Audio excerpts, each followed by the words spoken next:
Hello दोस्तों, स्वागत है आपका इस लाइव क्लास रूम में। हम चर्चा करते हैं कल की क्लास को एक बार फिर से पूरे जोर शोर के साथ आगे बढ़ाते हुए आगे जाने का प्रयास करेंगे।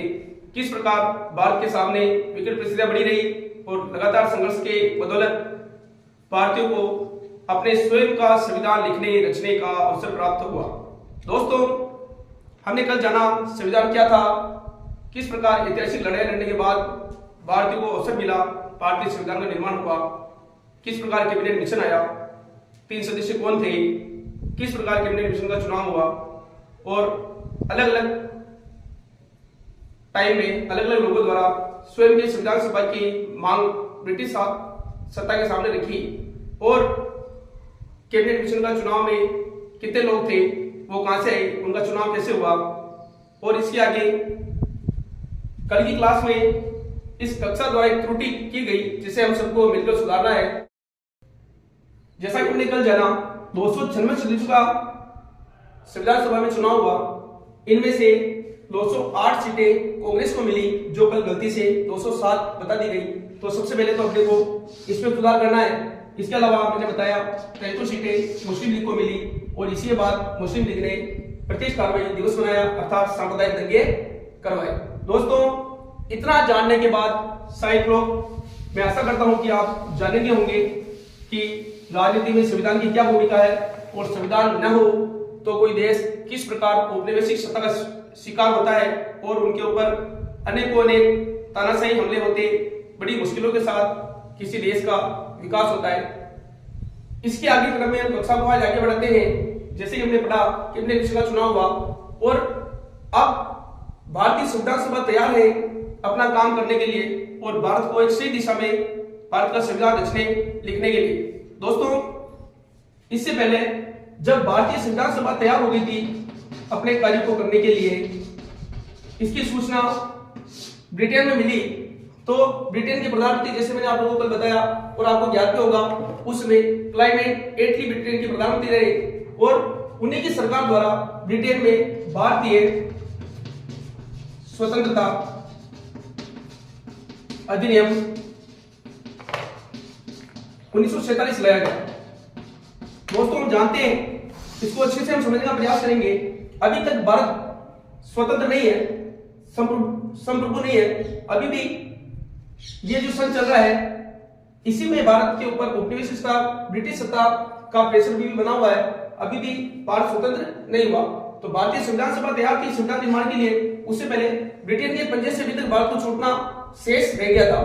तो क्लाइमेट एटली के द्वारा भारतीय स्वतंत्रता अधिनियम ब्रिटेन की संसद में लाया गया। इसका कारण यह है कि सिस्टम पूरा भारत की राजनीतिक व्यवस्था का संचालन ब्रिटेन की संसद से हो रहा था, इसलिए सर्वप्रथम ब्रिटेन की संसद से अनुमति लेनी जरूरी थी कि अब भारतीय संविधान सभा तैयार है अपना संविधान रचने के लिए, तो क्यों ना भारत को आजाद कर दिया जाए। तो दोस्तों, भारतीय स्वतंत्रता अधिनियम 1947 ब्रिटेन की संसद में 4 जुलाई 1947 को रखा, जो कि ब्रिटेन की संसद ने उसे 18 जुलाई 1947 को पारित कर दिया। अर्थात हम समझने का प्रयास करेंगे कि भारतीय स्वतंत्रता अधिनियम जो कि 1947 था, 4 जुलाई 1947 को ब्रिटेन की संसद में रखा और 18 जुलाई 1947 को ब्रिटेन की संसद से पारित हो गया। यहां से हमने ये जाना कि ब्रिटेन की संसद ने हरी झंडी दे दी है कि अब भारत अपना स्वयं का संविधान लिख सकती है, अपना संविधान बना सकती है। इससे आगे अब अपने को एक प्रोसेस और समझनी है कि अब जो संविधान सभा है, ये जो 296 सदस्य जो हमने कल पढ़े, ये 296 सदस्यों द्वारा भारतीय संविधान का निर्माण कार्य किया जाएगा। दोस्तों, वो ऐतिहासिक दिन जो था जिस दिन संविधान सभा की प्रथम बैठक बुलाई गई और इस बैठक का जो आयोजन है, प्रथम बैठक का आयोजन अच्छे से समझना है। संविधान निर्माता सभा जो थी उसकी प्रथम बैठक का आयोजन भारत में दिल्ली के सेंट्रल हॉल में हुआ। यानी अब ये सदस्य तैयार है कि हम सबको मिलकर भारतीय संविधान का निर्माण करना है। अर्थात ये सब पहुंच हुए हैं भारत के दिल्ली के सेंट्रल हॉल में। दोस्तों वो ऐतिहासिक दिन जिस दिन ये सभी लोग पहली बार एक साथ एक मंच पर खड़े मिले और संविधान निर्माण के तैयार थे, वो दिन था 9 दिसंबर सन 1946। इसी तारीख को संविधान सभा की प्रथम बैठक का आयोजन हुआ और इन सब ने मिलकर वरिष्ठता के आधार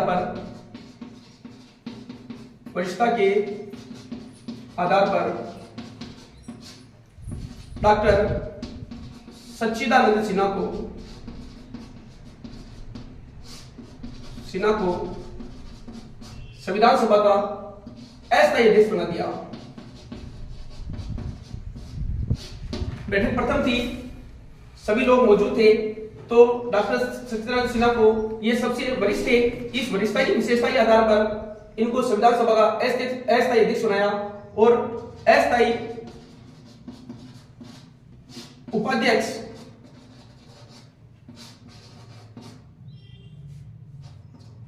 फ्रैंक एंथोनी को बनाया।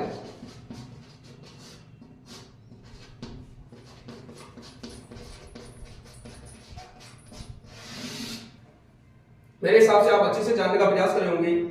अब हम यहां गए हैं कि भारत की जो संविधान सभा का चुनाव हुआ, उस संविधान सभा तैयार है भारतीय संविधान का निर्माण करने के विषय में। इससे पहले ब्रिटेन ने अभी तक भारत को स्वतंत्र नहीं किया, तो भारतीय संविधान अधिनियम 1947 ब्रिटेन की संसद से 18 जुलाई 1947 को पारित हो चुका था और अब संविधान सभा 9 दिसंबर 1946 को अपनी प्रथम बैठक के साथ मौजूद है दिल्ली स्थित सेंट्रल हॉल में। और इसी दिन के साथ सभी सदस्य एकत्रित होते हैं और इनमें से डॉक्टर सच्चिदानंद सिन्हा को संविधान सभा का अस्थायी अध्यक्ष बनाया जाता है और संविधान सभा का अस्थायी उपाध्यक्ष फ्रैंक एंथोनी को बनाया जाता है।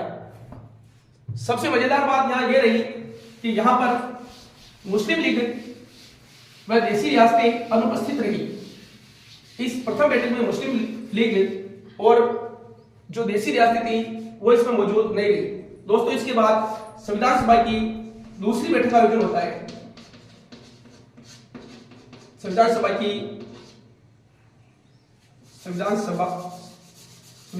दूसरी बैठक का आयोजन 11 दिसंबर 1946 को संविधान सभा की दूसरी बैठक का आयोजन होता है। इस कक्षा में अपने को 5 से 7 तारीखें जो बहुत ज्यादा इंपॉर्टेंट है अच्छे से समझना है और अच्छे से याद करना है। एक दिन छोड़कर एक दिन संविधान सभा का सत्र बुलाया गया और क्रमबद्ध रूप से भारतीय संविधान के निर्माण क्रम में संविधान सभा द्वारा अपने विचार रखे गए और भारत का संविधान निर्माण का कार्य हुआ। प्रथम बैठक 9 दिसंबर 1946 को आयोजित हुई और द्वितीय बैठक 11 दिसंबर 1946 को आयोजित हुई। जो कार्य उस बैठक में जुड़ा था, इस दिन उस कार्य को पूरा करना था। इस दिन संविधान सभा के जो अस्थायी अध्यक्ष है उनका नाम बताया गया, संविधान सभा के स्थायी अध्यक्ष। दोस्तों यहां आचार्य कृपलानी जो थे, इनकी सहमति से डॉक्टर राजेंद्र प्रसाद को संविधान सभा के स्थायी अध्यक्ष बनाए गए। आचार्य कृपलानी जी ने सहमति दी कि डॉक्टर राजेंद्र प्रसाद को संविधान सभा के स्थायी अध्यक्ष बनाए जाए। इस आधार पर संविधान सभा के स्थायी अध्यक्ष डॉक्टर राजेंद्र प्रसाद बनाए गए, जो कि 11 दिसंबर 1946 को संविधान सभा की दूसरी बैठक में बनाए गए। दोस्तों इसके आगे संविधान सभा के जो स्थायी उपाध्यक्ष है वो H.C. मुखर्जी को बनाया गया और सबसे इंपोर्टेंट नाम और संविधान के बारे में सलाह देने वाले संवैधानिक सलाहकार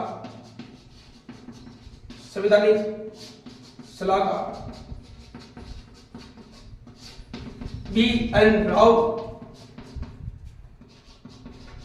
बनाए गए।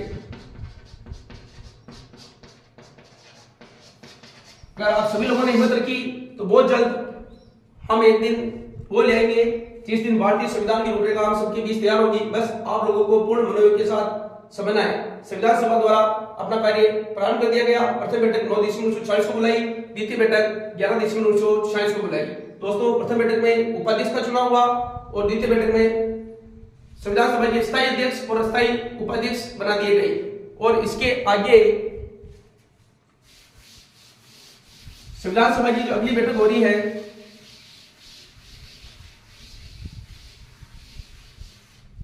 13 दिसंबर 1946, संविधान सभा की अगली बैठक 13 दिसंबर 1946 को हुई। बहुत ही इंपोर्टेंट दिन, भारतीय राजनीति में स्वर्ण दिन आने वाला। यहां जवाहरलाल नेहरू जी, जो भारत के प्रथम प्रधानमंत्री भी बने, इनके द्वारा संविधान सभा में उद्देश्य प्रस्ताव रखा गया। आपको याद करना पड़ेगा, वही उद्देश्य प्रस्ताव है जब बर्केनहेड ने चुनौती दी कि आप एक ऐसा प्रस्ताव लाएं जिसे हिंदू और मुस्लिम दोनों लीग स्वीकार करें, जिसे मुस्लिम लीग की चुनौती के कारण स्वीकार नहीं किया गया। ये वही उद्देश्य प्रस्ताव है जिसको संविधान सभा में लाया जा रहा है। इस उद्देश्य प्रस्ताव को हम ये कह सकते हैं कि ये संविधान का हृदय है, यानी इस उद्देश्य प्रस्ताव द्वारा परिभाषित किया जा सकता है कि भारत का मोटा संविधान क्या है। इसको उद्देश्य प्रस्ताव को 13 दिसंबर 1946 को जवाहरलाल नेहरू द्वारा संविधान सभा में रखा गया, लेकिन समस्या ये है मुस्लिम लीग के बहिष्कार के कारण, मुस्लिम लीग के बहिष्कार के कारण ये उद्देश्य प्रस्ताव पारित नहीं हुआ। इसके अलावा भारतीय संविधान के जनक, फादर ऑफ इंडियन कॉन्स्टिट्यूशन, जिन्हें बोलते हैं डॉक्टर भीमराव अंबेडकर, इनके द्वारा भी उद्देश्य प्रस्ताव जल्दी पारित हो इसका विरोध किया गया, क्योंकि उनका ऐसा मानना था कि जब संविधान की आत्मा कही जाने वाले या संविधान का हृदय कहे जाने वाले कुछ नियमों का संग्रह संविधान सभा में रखा जा रहा है तो उसके ऊपर विस्तार से चर्चा करने की आवश्यकता है, यहाँ जल्दबाजी करना उचित नहीं होगा। तो अम्बेडकर ने इस दिन उद्देश्य प्रस्ताव पारित होने का विरोध किया। आगे का दिन आया दोस्तों 22 जनवरी 1947। यह वह दिन था जब उद्देश्य प्रस्ताव को संविधान सभा द्वारा स्वीकार कर लिया गया। दोस्तों, पारित उद्देश्य प्रस्ताव ही वर्तमान संविधान की प्रस्तावना कही जाती है, जो आज एनसीईआरटी, आरबीसी सभी प्रकार की किताबों के पहले पेज में बड़े विस्तार से लिखी हुई है और ये बताती है कि भारत का संविधान कैसा होगा। इसमें उद्देश्य प्रस्ताव में व्याख्या की गई है और आप लोग पढ़ते भी होंगे, और उसमें लिखा है भारतीयों ने कि हम भारत के लोग भारत को एक संपूर्ण प्रभुत्व संपन्न, समाजवादी, पंथ निरपेक्ष, लोकतंत्रात्मक गणराज्य बनाने के लिए तथा इसके समस्त नागरिकों को सामाजिक, आर्थिक, राजनीतिक न्याय, विचार, अभिव्यक्ति, विश्वास, धर्म, उपासना की स्वतंत्रता, प्रतिष्ठा और अवसर की समता प्राप्त कराने के लिए तथा उन सब में व्यक्ति की गरिमा, राष्ट्र की एकता, अखंडता सुनिश्चित करने वाली बंधुताओं को बढ़ाने के लिए दृढ़ संकल्प होकर आज इस संविधान सभा में 26 नवंबर 1949 को एतद्वार संविधान को अंगीकृत, अधिनियमित और आत्मर्पित करते हैं। ये भारतीयों की एक मांग थी कि हमारा संविधान कुछ इस प्रकार का होगा जिसमें लोगों को सामाजिक न्याय मिलता होगा, लोकतांत्रिक व्यवस्था होगी, गणतांत्रिक व्यवस्था होगी, और भी न्याय की बात की गई। हम इसको आगे से और विस्तार से पढ़ेंगे, लेकिन अभी अपने को यह समझना है कि ये उद्देश्य प्रस्ताव जवाहरलाल नेहरू ने जो 13 दिसंबर 1946 को संविधान सभा में रखा है और इसके पारित नहीं होने के कारण मुस्लिम लीग का बहिष्कार था। यहाँ तक कि मुस्लिम लीग के साथ साथ डॉक्टर अम्बेडकर ने भी इसी तारीख को इसे पारित करने का विरोध भी किया। उसका कारण यह था क्योंकि ये संविधान का हृदय था और इसके ऊपर बड़े विस्तार से विचार करने की आवश्यकता थी। इसलिए यहाँ 13 दिसंबर 1946 को पारित न होकर ये 22 जनवरी 1947 को संविधान सभा ने उद्देश्य प्रस्ताव को स्वीकार कर लिया और इसे यहाँ से पारित कर दिया। दोस्तों, इसके बाद 22 जुलाई 1947 का दिन वो आता है जब भारत के प्रतीक के रूप में राष्ट्रीय ध्वज तिरंगे को संविधान सभा ने स्वीकार किया, जिसका निर्माण पिंगली वेंकैया नामक व्यक्ति द्वारा किया गया। तो हम इसको भी नोट कर लेते हैं। तारीख थी 22 जुलाई 1947। यह वो दिन था जब राष्ट्र ध्वज के रूप में संविधान सभा ने संविधान सभा ने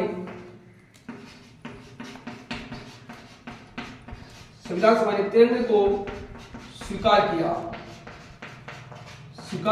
किया। दोस्तों, इस तिरंगा का चित्रण जो है वो पिंगली वेंकैया नामक व्यक्ति, पिंगली वेंकैया द्वारा किया गया। इसके आगे 22 जुलाई 1947 के बाद भारतीय संविधान का जो निर्माण क्रम है वो लगातार जारी रहा और लगातार हम तारीखों पर चर्चा करते जा रहे हैं। ये इतिहास की वह तारीखें हैं जो भारत के लिए स्वर्णिम तारीखें हैं। 22 जुलाई 1947 के बाद अगली तारीख हमारे सामने आ जाती है 29 अगस्त 1947। दोस्तों, ये वह तारीख है, हमने पहले भी पढ़ा है कि संविधान की रूपरेखा, संविधान का निर्माण संबंधी कार्य चल रहा है, तो सबसे बड़े विधि के जानकार और सबसे अच्छे मार्ग प्रशस्त करने वाले व्यक्ति B.N. राव,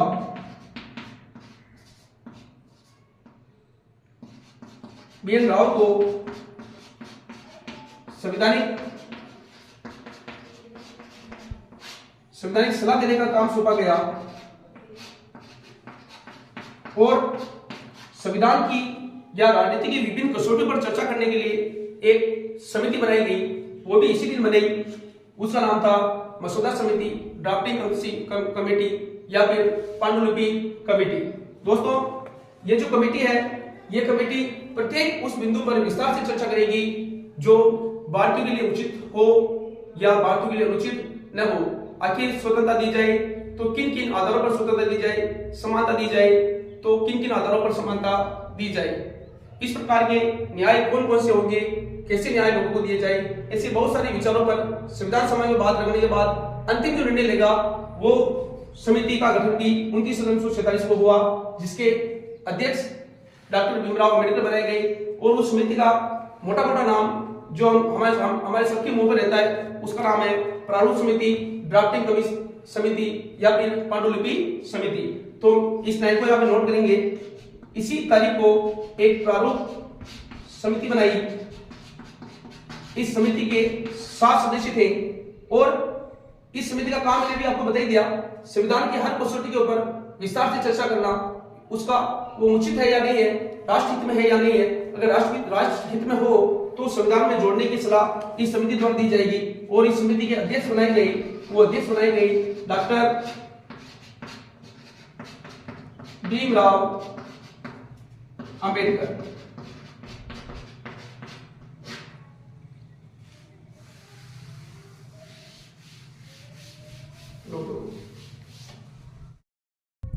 अभी हमें जाना है कि 29 अगस्त 1947 को संविधान में सलाह देने का कार्य B.N. राव को सौंपा गया और एक प्रारूप समिति भी बनी, जिसका काम भी मैंने अभी अच्छे तरीके से आपको समझाया है। इस समिति में अभी भी पढ़ा हमने 7 सदस्य थे और इसके अध्यक्ष डॉक्टर भीमराव अम्बेडकर को बनाया गया।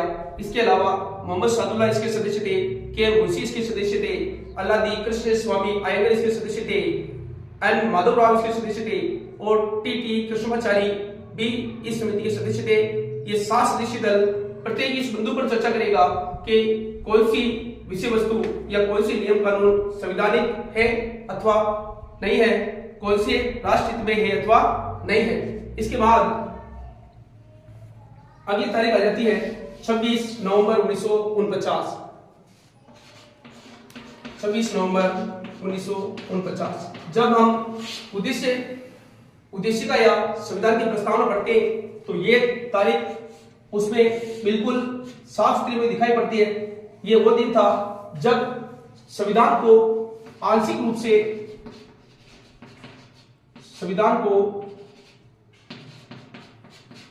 से लागू किया। ये आंशिक शब्द की व्याख्या जो संविधान में की है, इसका मतलब ये निकला संविधान पूर्ण रूप से लागू न होकर संविधान के कुछ एक ही अधिनियम या कुछ एक ही कानून, कुछ एक ही अनुच्छेद लागू हुए। इस 26 नवंबर 1949 को कुल 16 अनुच्छेद लागू कर दिए गए, जिसे हम कहते हैं संविधान आंशिक रूप से लागू हुआ। दोस्तों इसी तारीख के दिन भारतीय संविधान को अंगीकृत, अधिनियमित और आत्मर्पित किया गया।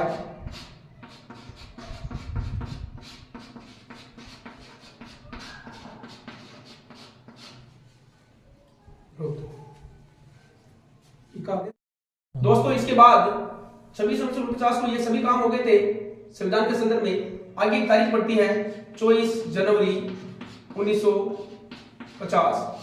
इस दिन, जिसे हम प्रत्येक राजकीय कार्यालयों में सभी भारतवासी, सभी बच्चे जिसे राष्ट्र का सम्मान के रूप में मानते हैं, राष्ट्रगान व राष्ट्रगीत को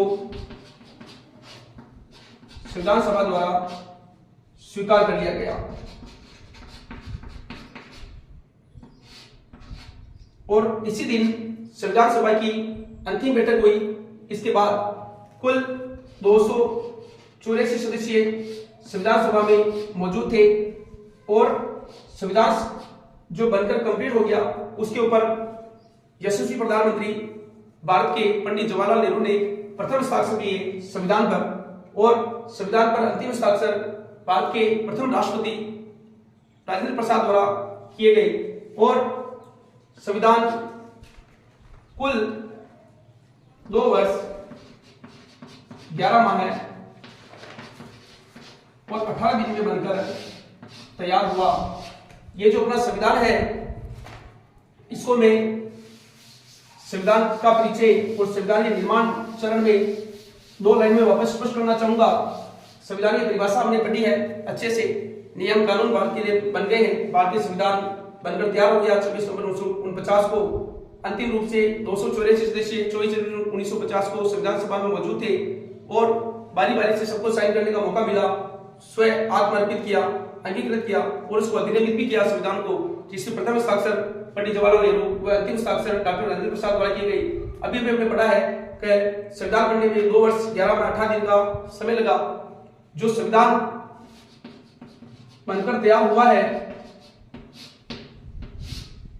जो पूर्ण रूप से लागू 26 जनवरी 1950 को हुआ, जिसको हम गणतंत्र दिवस के रूप में मनाते हैं। दोस्तों ये जो भारत का संविधान है, ये मूल रूप में 395 अनुच्छेदों से युक्त था।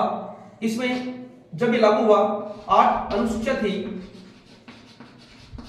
और इस संविधान में उस समय 22 भाग थे। इस प्रकार हमने जाना कि भारतीय संविधान क्या है, इसकी आवश्यकता क्यों पड़ी और किस किस प्रकार और कौन कौन से तरीकों से भारतीय संविधान का निर्माण हुआ है। और 26 जनवरी 1950 को हमने इसको पूर्ण रूप से लागू किया। इसी दिन से भारत एक गणराज्य के रूप में जाना जाने लगा।